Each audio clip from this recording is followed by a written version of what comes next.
kebanyakan itu jangan pakai al dong. Al Mustafa. Jangan mutafakih aja. Mustafa aja. Iya, Mutatohir pinter saya ngumpet di belakang. Muhammad Jidan Mustafa kita nggak pakai al. Iya, Mutatohir veteran memang. Saya ngumpet di belakang ketemu aja ya kan. Aduh. Ya, saya hari ini akan membahas Fathul Qorib Syarah Takrib ya. Kitab fikih dasar saja. Walaupun dasar, cuma nanti ada beberapa poin tambahan yang mungkin ingin saya bahas. Yang dasar-dasar aja, fikih dasar, fasal, wasyara itu ujubis sholati salah satu asya'a. Ila hadratin Nabi Mustafa Muhammadin sallallahu alaihi wasallam wa ila hadratin jamil awliya wal anbiya wal ulama'i sholihin wa salafuna sholihin wa nakhudhu bi dzikri ila abaina wa ummahatina wa asdatina wa jaddatina wa usulihim wa furu'ihim wa nakhudhu bi dzikri ila masyayikhina wa muallimina wa asatidatina wa nakhudhu bi dzikri illa kullu man sara wa jama'a wa darasa fi hadzal masjid al-hidayah fi hadzal sabah litadrisi wa ta'limil kitab syai'un lillah al-fatihah. Bismillahirrahmanirrahim. Alhamdulillahi rabbil alamin arrahmanir rahim maliki yaumiddin. Iyyaka na'budu wa iyyaka nasta'in ihdinas siratal mustaqim siratal ladzina an'amta 'alaihim ghairil maghdubi 'alaihim waladdallin amin. Qala al-mu'allif rahimahullah wa nafa'ana bihi wa bi ulumihi fid dharaini amin.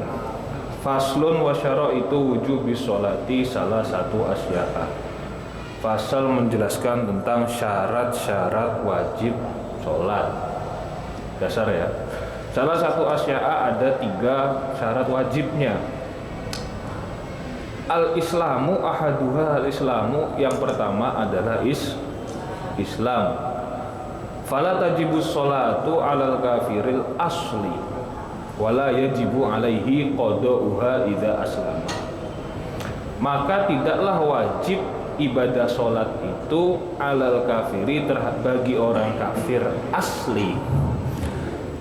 Ini nanti yang jadi pembahasan. Alal kafiril asli, orang kafir murni atau yang mengaku dirinya kafir.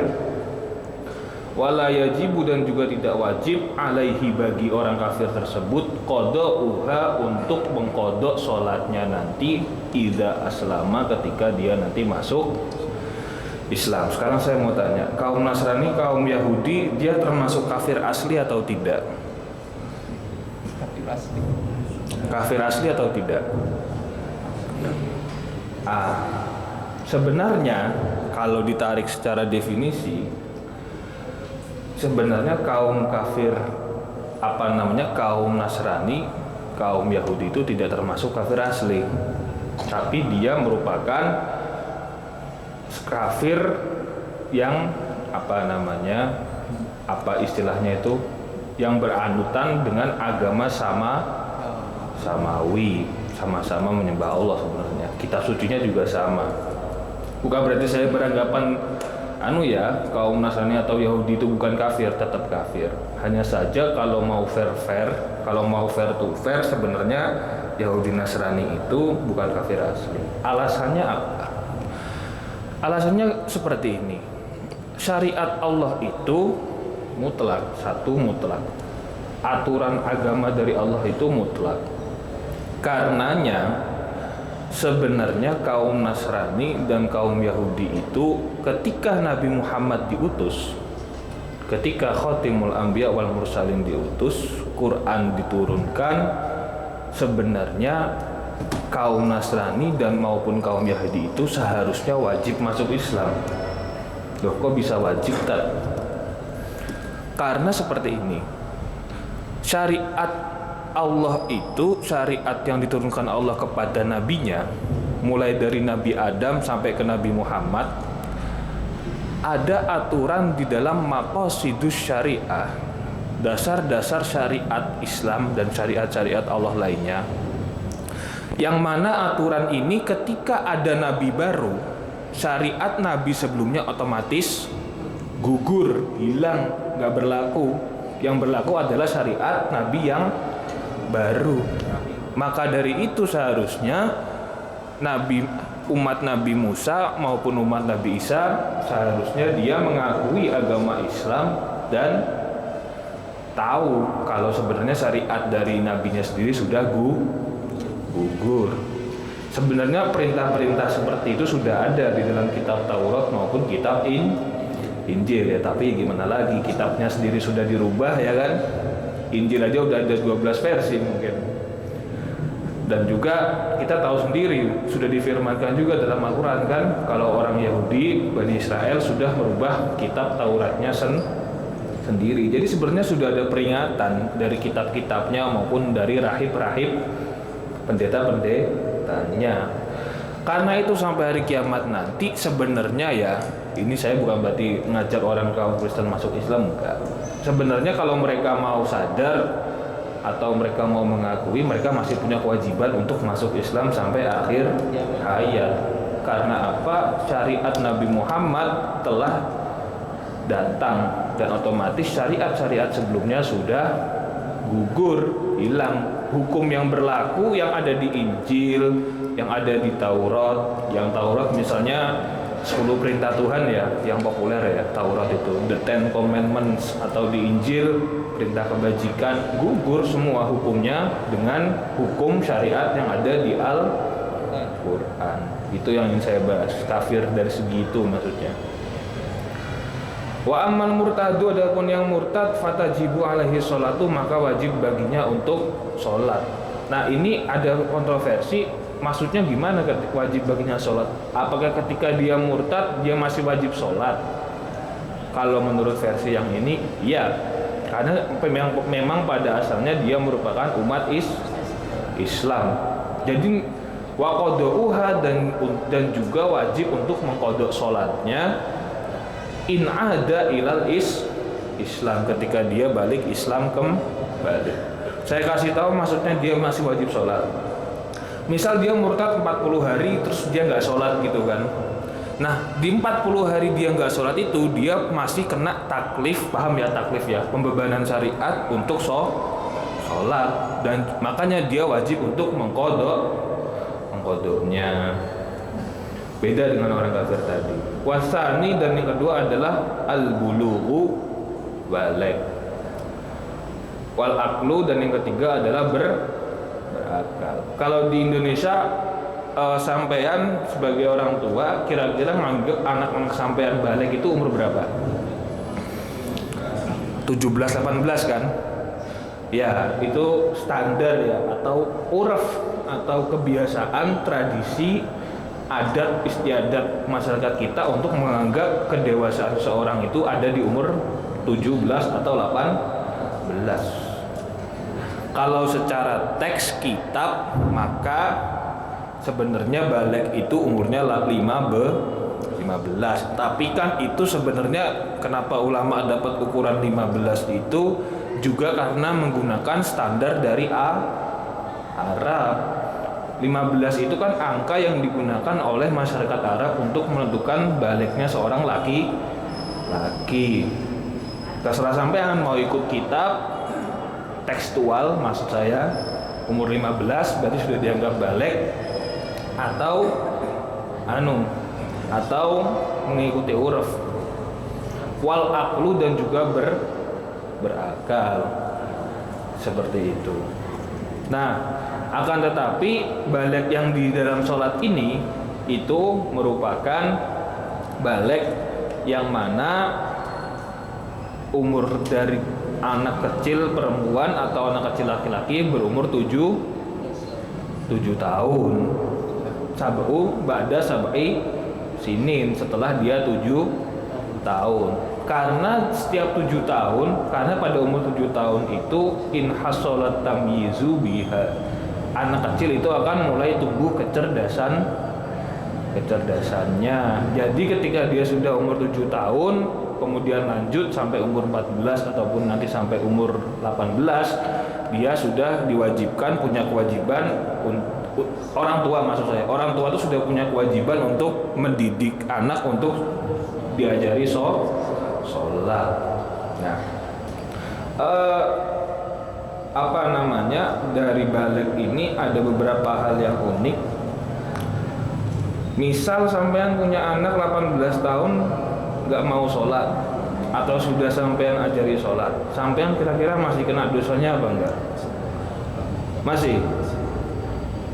Padahal sampean sudah ngajarin, padahal sampean sudah ngajak. Masih. Kalau menurut saya enggak kok. Asalkan sampean tahu caranya. Sebenarnya ukuran balik itu tidak sekedar balik saja, Pak. Balik itu adalah fase di mana seseorang itu sudah menjadi dirinya sendiri. Misalnya saya Zidan sudah berumur 18 tahun, maka nama yang akan saya gunakan adalah nama saya sendiri. Udah bukan waktunya lagi pakai babe gua.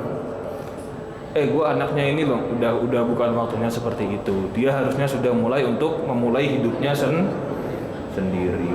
Itu balik tuh, itu kalau menurut sosial masyarakat seperti itu. Tapi kalau menurut agama, ketika dia sudah balik, seharusnya dia juga sudah menanggung dosanya sendiri. Nah, yang jadi masalah nanti adalah apakah orang tua ketika dari masa kecil sampai ke baliknya itu sudah mengajari atau tidak.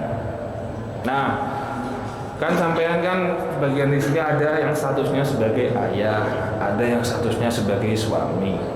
Pastilah ada keraguan dalam hati mengenai dosa-dosa atau perbuatan-perbuatan yang dilakukan oleh keluarga, anak, cucu kita. Sebenarnya kalau sampean bisa memahami definisi balik dan juga sudah menjalani perintah agama ya untuk mendidik anak, simpel saja, Pak. Saya itu ketika lulus SMA atau madrasah aliyah, pondok lah. Sehabis lulus, ayah saya langsung bilang, "Dan kamu udah gede ya." Paham lah kalau ungkapan orang tua, bahasa orang tua itu udah paham. Kamu udah umur 18, tugas Abi sampai sini aja. Tugas Abi udah selesai. Tugas Abi untuk didik kamu sudah selesai. Kamu mau sholat apa mau nggak sholat terserah. Kamu mau puasa nggak puasa terserah. Zakat nggak zakat terserah. Kamu buat dosa nggak terserah. Suka-suka kamu pokoknya. Ungkapan itu istilahnya dikenal dengan istibra atau membebaskan diri. Orang tua berhak, Pak. Kita masa nanggung dosa semua keluarga sampai mati, nggak kuat. Allah juga nggak senaif itu. Allah pasti adil. Ungkapan yang seperti yang diucapkan oleh ayah saya tadi itu adalah ungkapan untuk membebaskan diri sendiri dari tanggung jawab dosa anaknya. Kalau hubungan ayah sama anak boleh, kalau istri nggak bisa, istri pas sampai mati, Pak, beda. Nah, karena itu saya berarti otomatis sudah menanggung dosa segala perbuatan saya sendiri. Ayah saya sudah bebas dari dosa-dosa. Misal saya buat dosa apapun, ayah saya sudah tidak mendapatkannya, tidak dapat bagian. Yang penting ada syarat kalau memang sosok ayah tersebut sudah mengajari tentang ilmu agama. Kalau nggak mengajari ya sama aja bohong maksudnya. Jadi sebenarnya kalau sampai memahami istibro seperti tadi, istibro fid dzambi lah, membebaskan diri dari dosa bisa. Dan juga itu sebenarnya tidak dari dosa doang, ada juga yang membahas dari segi nafkah, uang dan lain-lain. Nah, kalau anak perempuan kira-kira umur berapa baliknya? 11. Berapa? 11. Kira-kira anak perempuan untuk mendapatkan istibro tadi itu sampai umur berapa? Umur 18, umur 16 apa tamat kuliah pokoknya. Kalau untuk anak perempuan beda. Anak perempuan itu dia sampai nikahnya. Jadi orang tua baru bisa berlepas tangan ketika anak perempuannya sudah menikah, bebas dari dosa dan bebas dari tanggungan nafkah. Misal nih anak perempuannya anak orang kaya, dia nggak mau nikah, dia tahu babenya kaya, dia males nikah sampai umur 30 tahun. Itu kira-kira orang tuanya wajib ngasih nafkah apa enggak? Oh enggak, kalau saya enggak. Karena apa? Karena memang banyak kasus yang terjadi seperti itu. Kemudian bagaimana ulama atau agama menanggapinya? Kita pakai yang namanya urf. Ini penting ya, urf nih ingat-ingat.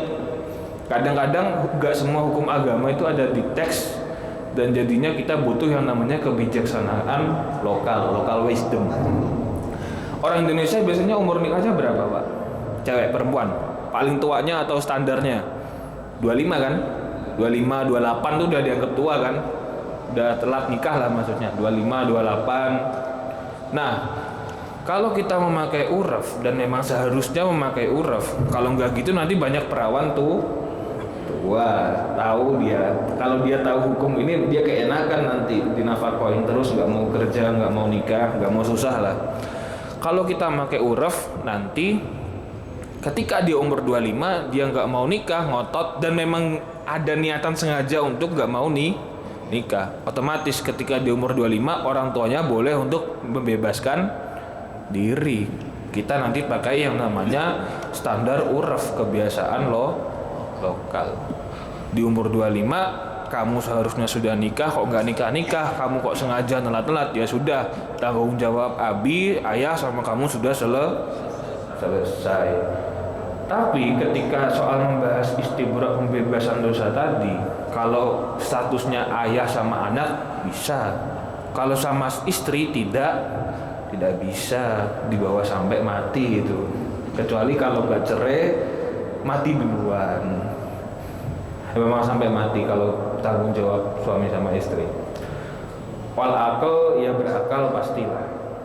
Wahwa haddut taklif. Ketiga ini merupakan batasan atau syarat di mana nanti kita akan dibebani oleh kewajiban ibadah agama. Jadi kalau kita sudah Islam, ataupun kita sudah balik, ataupun kita sudah berakal, nanti baru kita diberikan beban. Memang namanya beban. Taklif itu artinya beban, pembebanan untuk melakukan syariat Islam. Syaratnya 3 tadi. Wassolawatul masnunatu, dan juga solat. Adapun solat yang disunahkan, khamsun ada 5. Ini sudah disaring, jadinya ini yang paling afdol ya. Al-Aidani adalah solat Idul Fitri 2 ya, Idul Fitri dan Idul Adha. Karena dia berada di urutan pertama, berarti dia merupakan sholat sunnah paling utama. Pokoknya sebejat-bejat kita, ya tahulah jarang sholat juga jarang jamaah. Pokoknya kalau Idul Fitri, Idul Adha nggak hadir kebangetan pokoknya. Udah itu. Pokoknya minimal nampangin muka aja. Urusan nanti ngopi di belakang nggak masalah. Yang penting nampangin muka aja. Itu punya makna sendiri memang. Hari raya soalnya. Itu minimal 2 sholat itu jangan ditinggal. Wal kusufani, dan juga gerhana matahari dan gerhana bulan. Nggak ada penjelasan tambahan soal ini. Wal istisqa'u, dan juga sholat istisqa. Kenapa dia utama? Karena istisqa ini sebenarnya sholat yang dalam artian kita dapat langsung seakan-akan berhubungan dengan Tuhan, dengan Allah. Cepat loh Pak istisqa itu.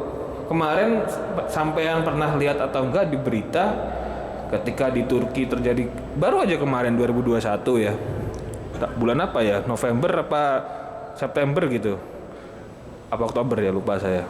Itu ketika Turki kekeringan panjang, kemudian Turki itu emang negaranya moderat, liberal, maksudnya tuh Islam ada, cuman nggak se-Islami kita gitu loh.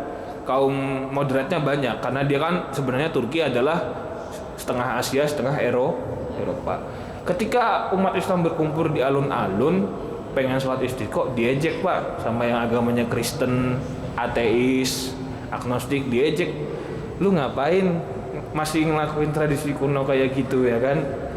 sholat istisqa. Sampean coba aja cek YouTube. Sholatnya belum selesai Pak, hujannya derasnya bukan main. Itu sholatnya belum selesai loh. Kalau sudah selesai wajar ya kan, berarti kan prosesi ritual ibadahnya sudah selesai. Istisqa tuh emang khusus Pak, punya kayak fadilah khusus gitu. Maksudnya seakan-akan bener-bener kita tuh langsung berinteraksi dengan Allah seperti itu. Allah nggak apa namanya, seakan-akan dalam posisi istisqa Allah itu seperti dalam posisi mau nggak mau harus nurunin hujan. Kalau nggak nurunin hujan berarti nanti banyak yang akan meragukan kekuasaan Allah. Ini bukan mendikte Allah ya, tapi Allah sendiri yang akan menampakkan kekuasaannya. Akhirnya kaum ateis tercengang semua. Itu ateis tidak beragama ya maksud saya. Nah itu.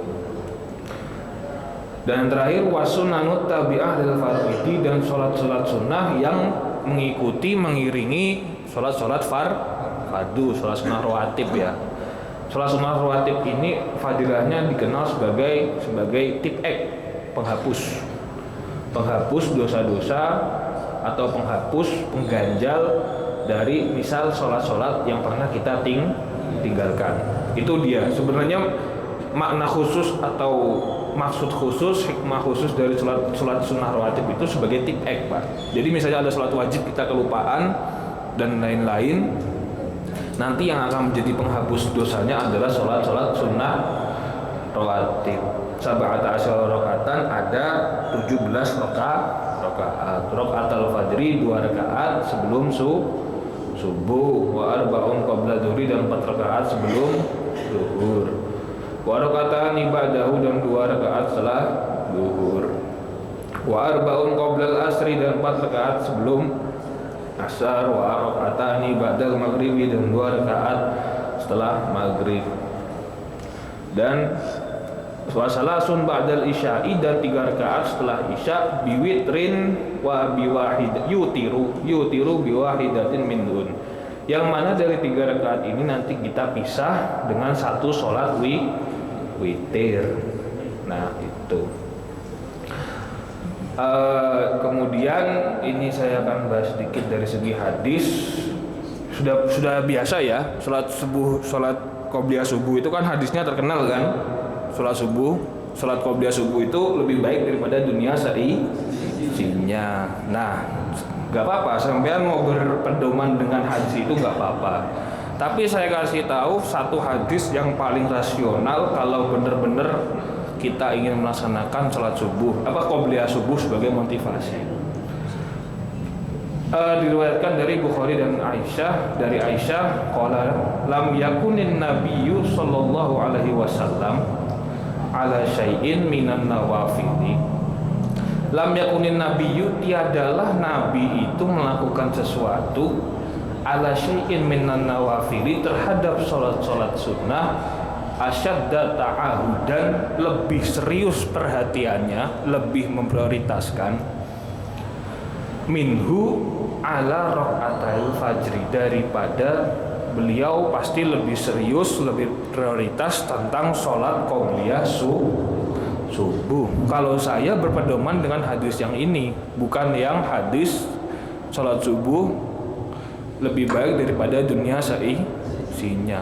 Gini, saya kasih rasional. Itu kan adalah hadis yang menjelaskan tentang fadhailul amal, fadilah-fadilah beramal atau beribadah. Tapi kalau bagi orang yang sudah menganggap bahwasanya sholat itu merupakan kenikmatan, dia tidak akan tergiur dengan hadis-hadis yang misal pahalanya segede gunung, diharamkan dari api neraka, udah nggak tergiur lagi. Karena memang saya kasih sedikit info, fadhailul amal tuh malah kebanyakan hadisnya hadis doif, karena dianggap terlalu melebihkan. Kalau mau rasional ya pakai hadis yang ini, maksudnya sebagai motivasi loh ya, kita nggak gaya-gayaan milih dalil, nggak, sebagai motivasi yang ini. Jelas kan kalimatnya asyadda ta'ahudan, Nabi itu paling memprioritaskan sholat sunnah sebelum subuh. Saya lebih rasional maksudnya. Kenapa seperti? Nah, saya kasih juga alasan, misal kenapa kok hadis-hadis itu dianggap sebagai hadis doif ya, fadailul amal dengan sebagai hadis doif. Kenapa?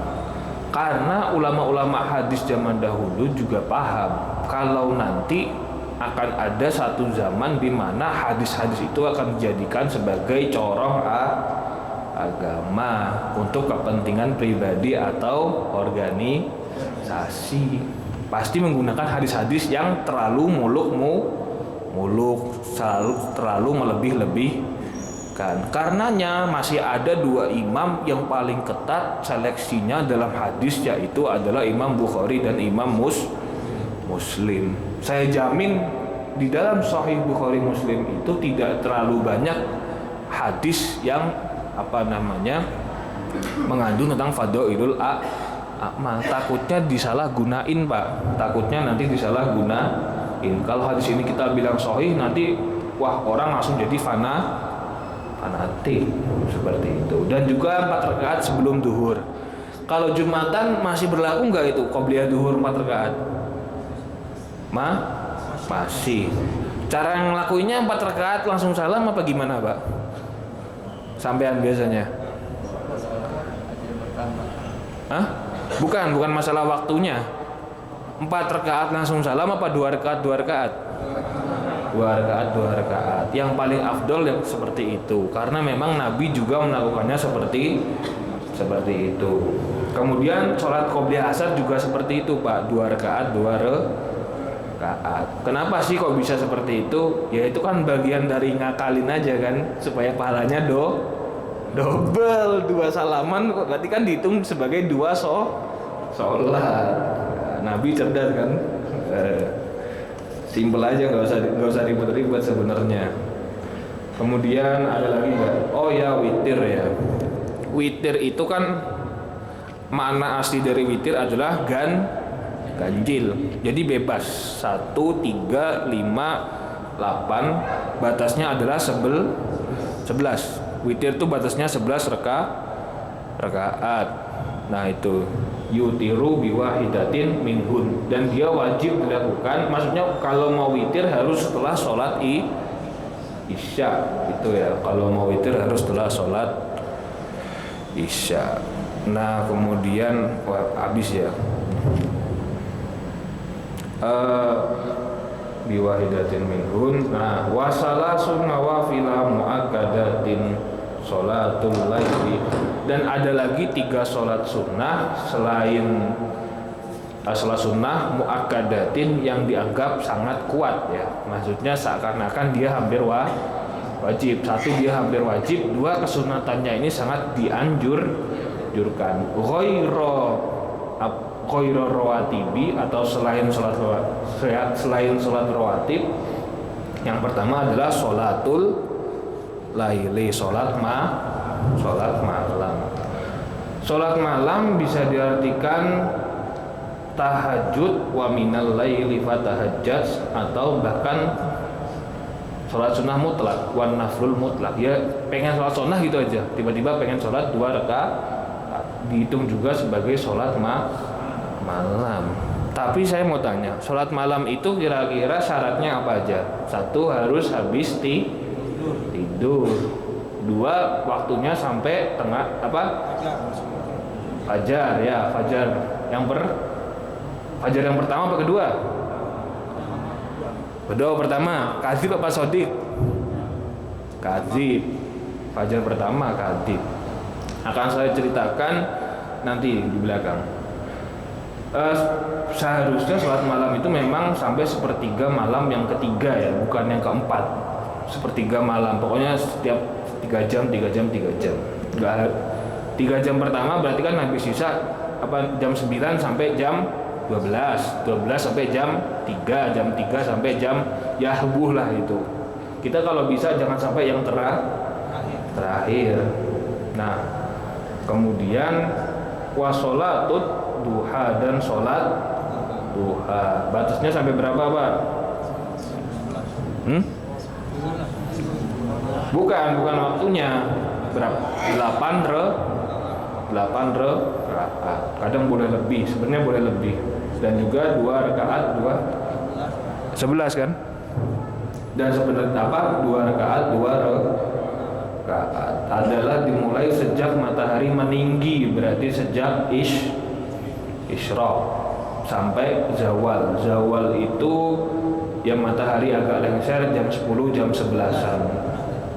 Jam 10 jam 11-an. Tapi paling afdal ya sekarang ini jam 7 jam 8 jam 9 seperti itu.